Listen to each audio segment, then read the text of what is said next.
Okay, I have a short amount of time to make this video, so just imagine all the disclaimers happening here, like this cannot be a high quality production, but I wanted to answer the most asked question after I posted my last video. I posted how I did Amazon Vine taxes for 2022.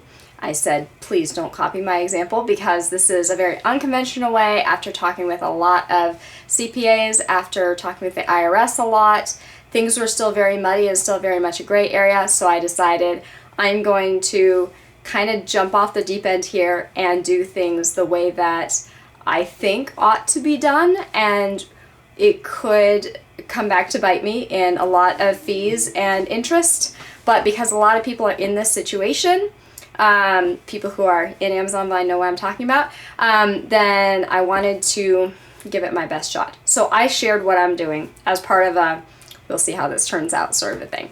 And the biggest question that I got is, how do you deem over $55,000 worth of stuff to be of zero value, to be worthless? How are you writing this all off? And to explain that, I need to go into detail about how business taxes work, what a deduction is for a business, and how that all works versus filing hobby. Now, I need to put a big disclaimer here. I am not a tax expert. I am someone who, I did have my own cleaning business for a few years, and so I have experience in filing as a business, as a self-employed business. So I do have experience with that, and I have done a lot of reading, and I have talked with a lot of experts. I, however, am not an expert, so I could be wrong on these things. That's one reason that I really value feedback. So, but I'm going to share how I am understanding things, and hopefully that can be a starting point that if you are interested in this, then you can take it from there and you can verify, trust but verify. Please trust but verify me, because I can be wrong. I still can be wrong. Yes, I am willing to admit that. So, okay, so a deduction is, let's say, for example, because I did house cleaning, right? So let's say I earned $500 in a year house cleaning, okay? This is just an example. $500, and you could be like, okay, great, you have to pay taxes on $500. But it's like, wait a minute, I had to buy cleaning supplies in order to make those $500. So I didn't actually get a profit of $500. You're only supposed to be taxed on the profit that you make, right? So I didn't get a profit of $500.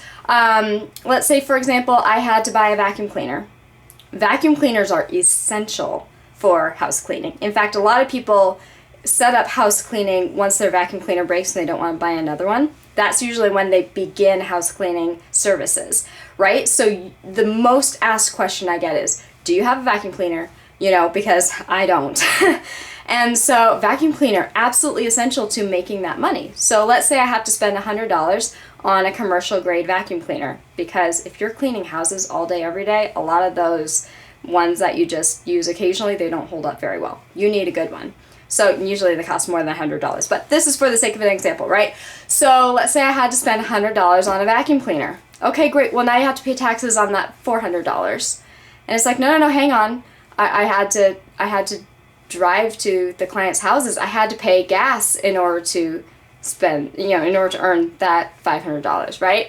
And so, you keep adding, okay, these were necessary business expenses. These were things that I absolutely had to pay in order to be able to earn the money, right? And so a deduction is you're supposed to be able to deduct, that is, take away the amount that you had to pay in order to earn the money, take that away from your earnings, and what you're left with after you take out deductions is your net income, which is, okay, so here's my gross income. This is like everything all the money that came my direction, right? And then minus the amount that I had to spend as part of earning that money, and then equals whatever is left. That's your profit, okay? That's the gist of how it's supposed to work. So it's not that, for example, the vacuum cleaner was worthless, right? I had to spend money for it, but it doesn't count towards my totals, right? Because it was a necessary business expense. So and this is a real life example. I did have to buy a vacuum cleaner, and I did deduct it from my earnings that year as a house cleaner, right? So apply this to Amazon Vine, okay? So you have your, this is what I earned, which is that 55,200, whatever it was. This is what I earned. Okay, great. That's my gross income. I will accept that that is income. It is strange to do products as income, but okay, if that's the premise we're starting with, I can accept that. So this is my gross, and then you take away what were necessary business expenses. What did I have to spend in order to receive that income? Well, I had to spend that value. I had to use the item, which I'll get around to this. I had to use the item in order to write the review. That's legally not required, right? And the end result, in my estimation, is 0. Okay, now some people are asking, like, are you really saying that every single item that you received is now completely worthless? You could resell it. Okay, some people are saying that. Here's the first thing, okay? Reselling it would be starting another business. Yes, theoretically, you could do that. There's a big reason why almost no one does. Some people do. There are some people who use Amazon Vine who only go after the high value items in order to resell them. I don't know how common it is. I don't think it's very common, because I've been in some groups where some people are like, hey, what's the most profitable item to resell? And they're just laughed out of the house, because that's just, it's almost impossible, in my estimation, to earn a profit from this. I don't know if any of you have ever tried to resell an item that you've been using for 6 months straight. The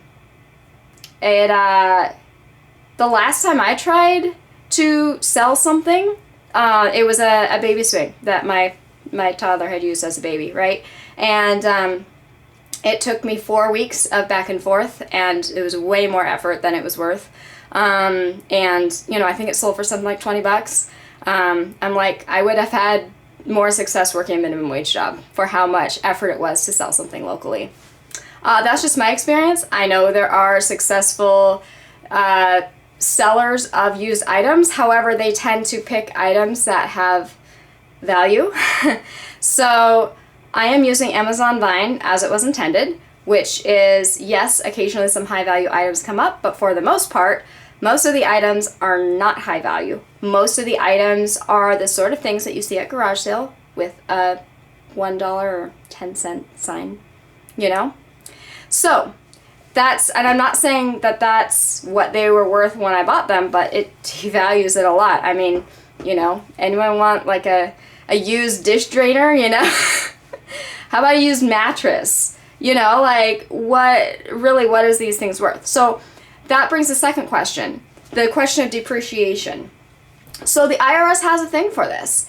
The IRS actually has a list of items that you are allowed to depreciate and have the depreciation be part of deductions off of what you owe, right? So the IRS has a method for, these are the items, and it's a list. It's a very exclusive list. These are the items you are allowed to depreciate. Okay.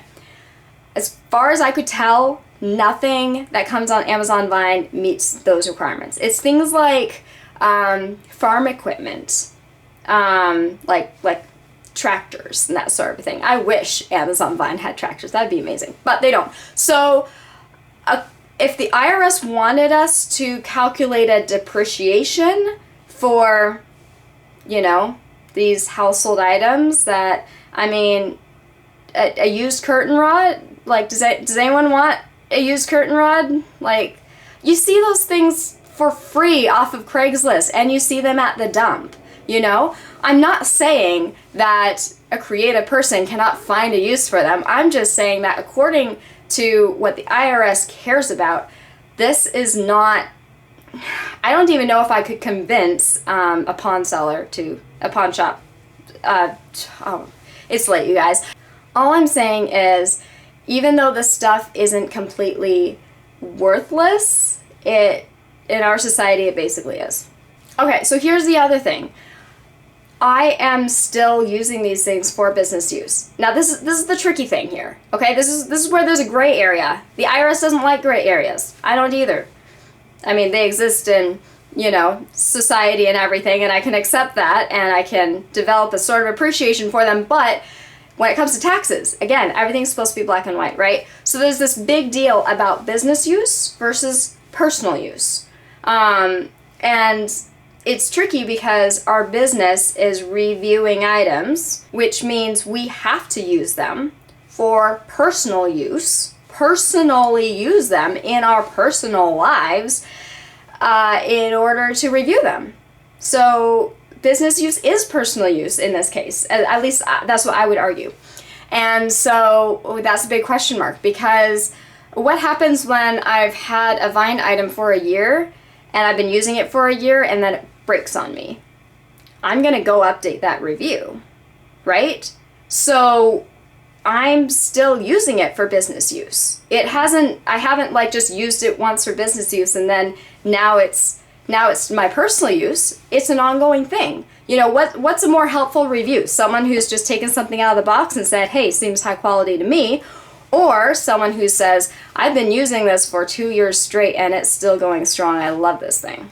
Okay, well, the second review is obviously way more helpful. So yeah, I will update reviews as anything notable comes up.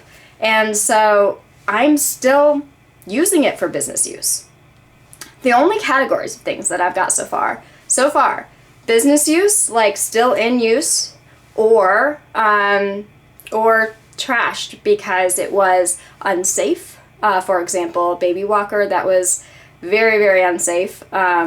A pull-up bar that you're supposed to put in a doorway that would not stay, so that was not safe. Things like that. That was just so trashy and awful. I had a weed whacker once that came without the very, very specialized charger. No charger for it whatsoever. I tried to contact the seller, was not able to. No replacement, no recourse. I actually went to various different hardware stores and electronics stores all around my area, and no one could provide me a charger for it. So it was a one-time use weed whacker. So those things went in the trash, and they were completely worthless and unsafe and dangerous, and all the things. So there might be a third category in the future, I hope in the very near future, of I have donated stuff and to charities, and then that would be deduction as well. I just currently have a bunch of stuff sitting around waiting to be donated. So still in use, that is still in business use, trashed because it was unsellable, or donated. Now, instead of the donate category, yes, you can resell if you really want to. You can have garage sales. You can sell things for, a couple bucks. Like, yes, that is an option for me. I don't think it's worth my time. And that would be an additional business, right? So, yes, you can have another business if you want to.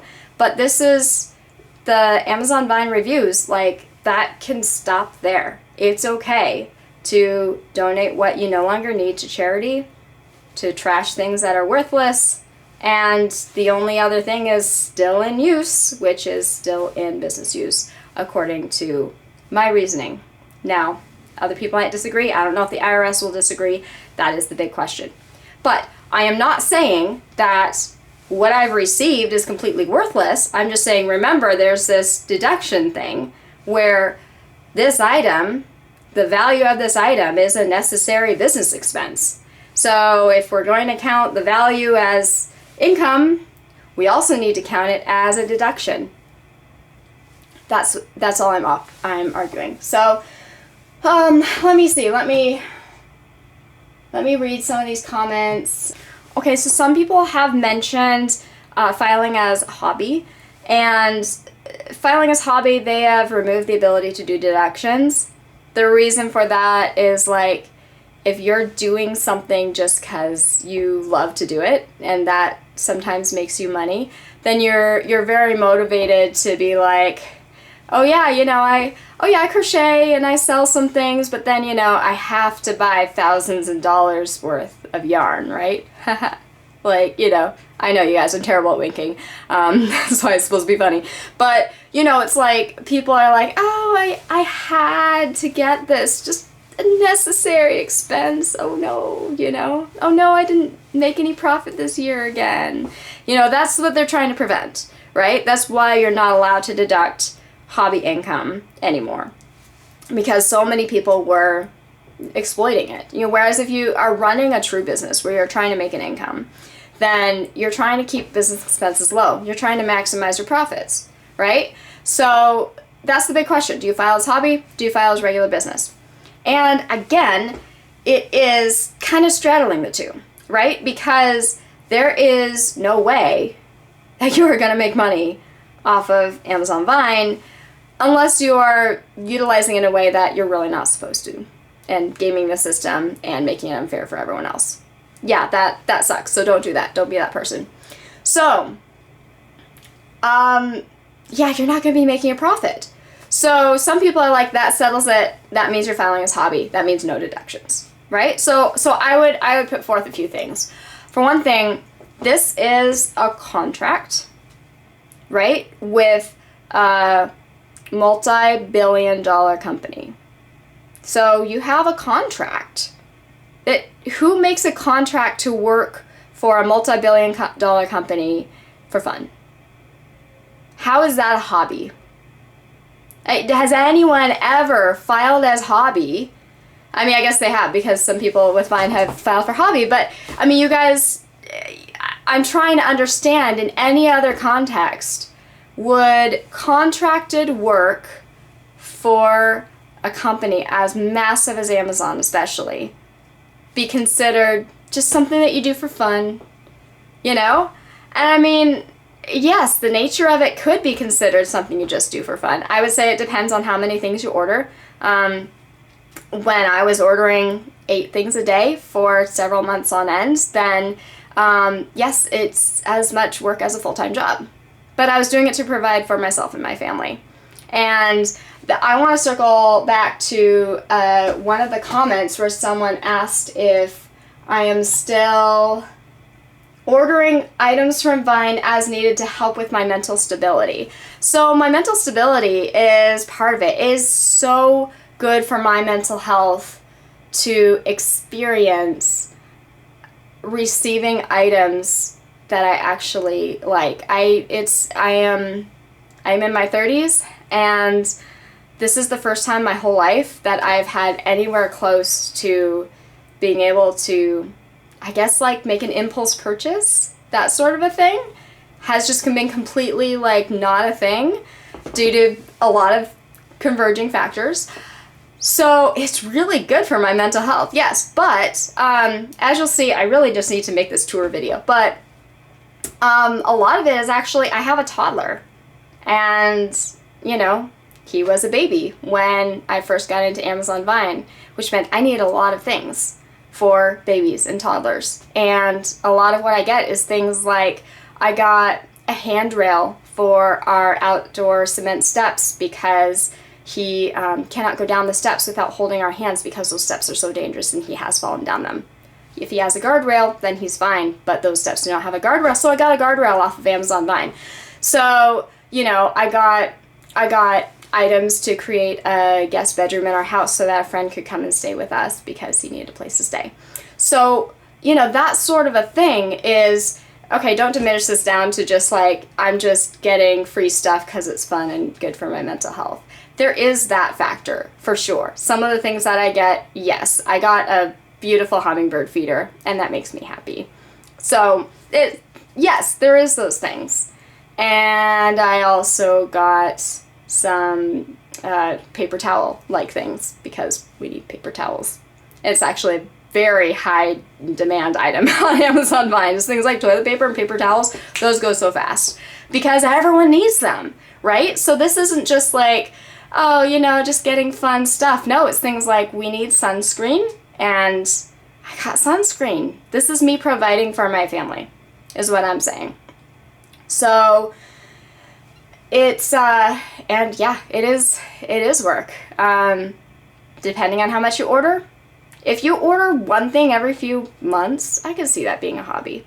If you're ordering every day and actually like taking pictures and using items and, you know, writing up thoughtful reviews or taking thoughtful video reviews, that's work, and I would say it's more like a job. So the question of whether it's a hobby or a business, again, it is straddling both. So which is it? No one has an answer because it's not clear.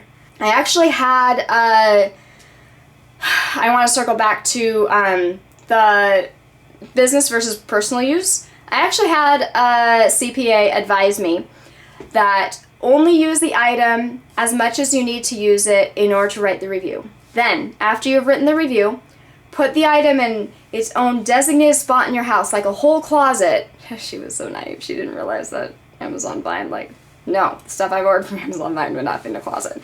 But she was like, put it in like a designated space in your house that's only used to store those items, and do not use it for an entire year. And then after that year, then you can take it out and use it for personal use. If you want to be able to differentiate between business use and personal use, here's what I would advise. And I just laughed. I laughed so hard. I was just like, one, no one's going to do this ever. Two, yeah, there's no way that it would fit in a closet. I would need to like rent a storage unit just for this, a very large one. Three, using the product is necessary for continuing to update the review. And so I just laughed so hard, and I was just like, okay, you're not a good fit for me.